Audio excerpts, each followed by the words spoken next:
राजपत्र टीवी, आपकी खबर हमारी नजर। राजनीतिक निर्णय राजनीतिक कारणों से लिए और कुछ कारण सार्वजनिक करने के बाद उनके दिमाग में एक ही बात रही कि भारतीय जनता पार्टी को अगर हराना है। की तरफ से कहा जा रहा है कि जिसने पार्टी छोड़ दी वो गायब है। मैंने साफ बता दिया था कि इन परिस्थितियों में मैं आपके साथ कंटिन्यू करने में असमर्थ पा रहा हूँ। मैं कांग्रेस की सक्रिय राजनीति आपने खुद स्वीकार किया कि जातिवादी राजनीति करते, पर यही कि चुनाव से पहले भाजपा के सारे एमएलए सपा बना चले जाए। संजीव कुमार, आप देख रहे राजपत्र टीवी। हम आज मौजूद है मुजफ्फरनगर में, जहाँ पे अभी कांग्रेस छोड़कर सपा में ज्वाइन की हरिंदर मलिक जी के पास। मैं जानना चाहूंगा कि क्या वजह रही कि हरिंदर मलिक जी को कि कांग्रेस छोड़कर वो सपा में आए। वो हमारे साथ हैं, मैं बात करता हूँ हरिंदर मलिक जी से कि क्या वजह रही कि आपने कांग्रेस छोड़कर अचानक ही सपा में आए। हरिंदर मलिक जी, आपका स्वागत है हमारे चैनल में। धन्यवाद। देखिए, राजनीति में राजनीतिक निर्णय राजनीतिक कारणों से लिए जाते हैं और कुछ कारण सार्वजनिक करने के होते हैं, कुछ नहीं होते। और तो फिलहाल यही है कि ड्यू टू अनअवॉइडेबल रीजंस मैंने निर्णय लिया है पारिवारिक कारणों से, और मैं कांग्रेस में मन लगा काम किया, आप सपा में मन लगा करके काम करेंगे। हरिंदर मलिक जी, आप कांग्रेस के वरिष्ठ नेता थे, आपके पास कई महत्वपूर्ण जिम्मेदारियां थी, फिर क्या वजह रही कि आपको कांग्रेस छोड़नी पड़ी?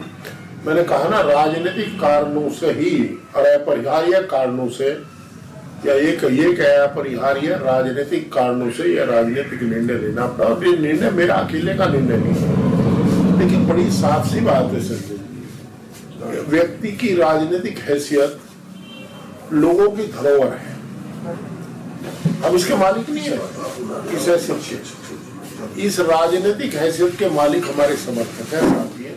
उन सबका निर्देश हुआ, आदेश हुआ, और संभवतः उनके दिमाग में एक ही बात रही कि भारतीय जनता पार्टी को अगर हराना है तो वोट का बंटवारा रोको और सपा के साथ चलो, भारतीय जनता पार्टी को हरा पाएंगे। मलिक जी, मैं आपसे जानना चाहूंगा, आपने सपा क्यों ज्वाइन की? मैंने कहा ना, आज की हालात में ये दिखाई देता है सीधा सीधा प्रदेश में चुनाव भाजपा और सपा के बीच में है। भाजपा की हमारी विचारधारा नहीं मिलती। हम धर्मनिरपेक्ष व्यक्ति हैं, धर्मनिरपेक्ष हमारी विचारधारा है। हम किसान की, मजदूर की, कामगार की, कलमगार की, नौजवान की लड़ाई लड़ते हैं, और वो लड़ाई लड़ने के लिए हमें मंच चाहिए, और वो मंच समाजवादी पार्टी ही हमारी विचारधारा का मंच था, इसलिए हम आए। मलिक साहब, कांग्रेस की तरफ से कहा जा रहा है कि जिसने पार्टी छोड़ दी वो कायर है, इस पे क्या कहोगे आप?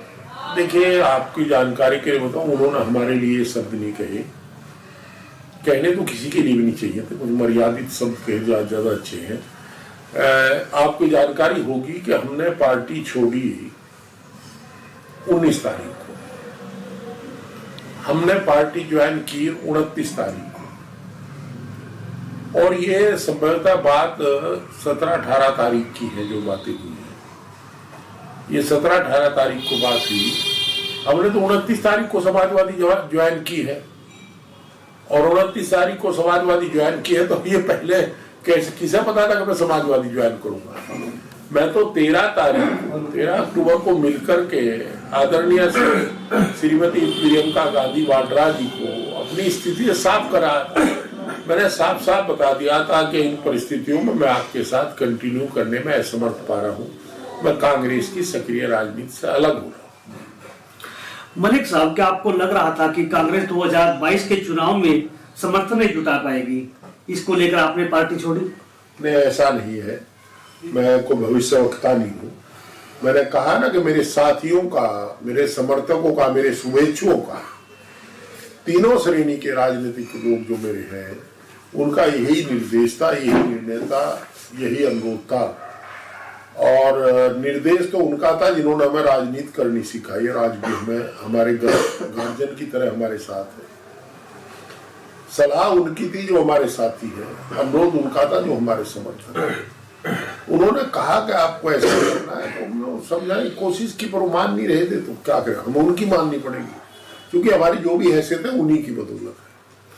मलिक साहब, आपके जो कांग्रेस के वोटर थे उसे आप सपा में कैसे कन्वर्ट करोगे? देखिए, आप जिले के लिए नए नहीं हैं। मेरा जो समर्थक है वो मेरे ही साथ हो, चुनाव चिन्ह नहीं पूछता, हरिंदर मलिक की शक्ल पूछता है। आप यहाँ के मुजफ्फरनगर के जाने माने नेता हो, आपको सभी क्षेत्रों में आपकी पहुंच है, सभी बिरादरियों में आपकी जान पहचान बहुत पुरानी है, क्योंकि आप यहाँ से कई बार एमपी रह चुके हो। आपके जो पुत्र है वो भी यहाँ से शामली से विधायक रह चुके हैं। अब आप ये जाट और किसान को कैसे सपा में कन्वर्ट करोगे? देखिए, मैंने आपको बताया, आपने खुद स्वीकार किया कि हम जातिवादी राजनीति नहीं करते, पर यह भी सच्चाई है कि हम जाट हैं। ये भी सच्चाई है कि हम किसान हैं। अगर मैं छोटा सोचूंगा तो जाट सोचूंगा, बड़ा सोचूंगा तो किसान सोचूंगा। हम किसान की राजनीति करते हैं। और मैंने पहले भी कहा, राजनीति में धमकाने का काम नहीं चलता। हम में इतना सामर्थ्य है अपने लोगों को समझा बुझा कर, चूंकि हम निर्णय उनके आदेश पर लेते हैं, तो हमारा एक एक समर्थक साथ रहेगा। और मेरा आपसे वादा है, आपकी बात सही है कि हर विधानसभा क्षेत्र में हमारा वोट है, हम उनसे जुड़े हुए हैं। देखो ना, मुझे 44 साल हो गए राजनीति करते हुए, तो ऐसी स्थिति में लोगों से संपर्क तो है ही, उनसे जुड़े हुए हैं। और हम लग करके सबकी राय लेकर के हमने काम किया है। हमने अगर मोड़ने से आदमी की सलाह ली है, सुकरताल से सलाह ली है, भुक्करीड़ी से सलाह ली है, तो हमने अपने समर्थक की, ये गंगा किनारे बैठे, जो जमुना के किनारे बैठे हैं, चाहे मंगलोरा हो, चाहे ऊदपुर हो, चाहे बिडोली हो, केटू, उनसे भी सलाह ली है। मलिक साहब, आपको सपा तो आपने ज्वाइन कर ली, अब आपके जो पुत्र हैं वो कांग्रेस में विधायक है, क्या आपको शामली से भी एक मुजफ्फरनगर से, एक शामली से 2 टिकटों पे? देखिए, हम दोनों सक्रिय राजनीति में हैं। जहां तक मेरा सवाल है, ना मैं टायर्ड हूं ना रिटायर्ड हूं। हमारी प्राथमिकता है कि पंकज चुनाव लड़े, चुनाव जीते। हर आदमी चाहता है कि पंकज जो चुनाव लड़े वो जीते। और पार्टी ज्वाइन की है, कहीं ठेकेदारी का किसी फर्म में साझा नहीं किया। और राजनीतिक दल में राजनीतिक निर्णय एक विधि संगत हुआ करते, एक सिस्टम में होंगे। जो समाजवादी पार्टी का नियम होगा और उसमें एक बैठेगा एक और 2 बैठेंगे 2, वो कहेंगे कि 4 जगह लड़ना तो 4 जगह लड़ने की बात होगी। निर्णय हमारे राष्ट्रीय अध्यक्ष का, प्रदेश अध्यक्ष का होगा, सिस्टम का होगा, चुनाव समिति का होगा। जो चुनाव समिति निर्णय करेगी उसका हम सम्मान करेंगे और उसी के अनुसार काम करेंगे। जब वो जिम्मेदारी देंगे, जो काम सौंपेंगे उस काम को अंजाम दिया जाएगा। मलिक साहब, पश्चिमी उत्तर प्रदेश में आपका तो काफी नाम रहा है, पर मुजफ्फरनगर में आप सपा को किस तरह देख रहे हैं कि अब की बार चुनाव में सपा या बीजेपी में घमासान चल रहा है, लगातार विधायकों का, एमपीओ का दल बदल काम चल रहा है, इस पे क्या हो गया? एक ही डर है कि चुनाव से पहले भाजपा के सारे एमएलए सपा बना चले जाए, कभी लोगों को दिक्कत होगी, लोगों को चुनाव लड़ना। परंतु ये सही है कि इस अलायंस में राष्ट्रीय लोकदल और समाजवादी पार्टी के अलायंस में भाजपा कहीं टिकेगी नहीं, मुजफ्फरनगर नहीं, पूरे पश्चिम उत्तर प्रदेश में टिकेगी। हम लोग सहारनपुर से लेकर के और जहां तक पार्टी कहेगी, आगरा से आगे तक पूरी कोशिश करेंगे, बरेली तक कोशिश करेंगे। हम सभी समाजवादी साथी जो पार्टी में है, सभी लोग कोशिश करेंगे निश्चित रूप से पश्चिम में इस अलायंस में बीजेपी का खाता खुल जाए तो बड़ा काम होगा। नहीं, जो अब तक चुनाव हुए हैं, आपने देखा है यहाँ कोई भी चुनाव हुआ है, अब जो बीजेपी के विधायक थे या एमपी थे, उन्होंने छोटे से छोटे चुनाव पर भी बीजेपी को ही आगे लाकर अपने ही आदमी को चुनाव लड़ाकर अपने ही आदमी जिताए। इस पे क्या होगा? इसीलिए जनरल इलेक्शन में वो हारेंगे। देखिए, सबके सामने भूमि विकास बैंक का चुनाव हुआ, उन्होंने सबके नॉमिनेशन कैंसिल कर दिए। ब्लॉक प्रमुखी में उन्होंने या तो काउंटिंग बेईमानी की या पहले नॉमिनेशन कैंसिल कर दिया। आपका जिला सहकारी बैंक का और जिला सहकारी विकास संघ का चुनाव, उसमें भी अपने आप नॉमिनेशन किए हैं इलेक्शन के नाम पर। तो जो कैंडिडेट थे, जो डिजर्व करते थे, उनमें रोष है, उनमें गुस्सा है, वो भारतीय जनता पार्टी को लोकतंत्र की हत्या जो उन्होंने की है उसकी सजा देने के लिए तैयार बैठे हैं, और सजा बैलेट के जरिए वो सजा देंगे, बटन दबा करके सजा देंगे। निश्चित रूप से भारतीय जनता पार्टी का पत्ता साफ हो जाएगा।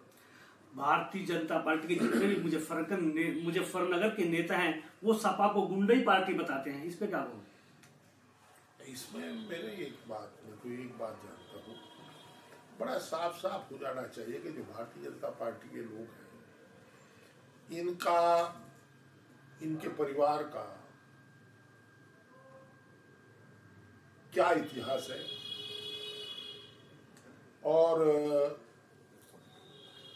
क्या मामला है, उसका सबके सामने, समाजवादी पार्टी या क्या वो भी सबके सामने है। मैं किसी पर आरोप प्रत्यारोप की राजनीति नहीं करता।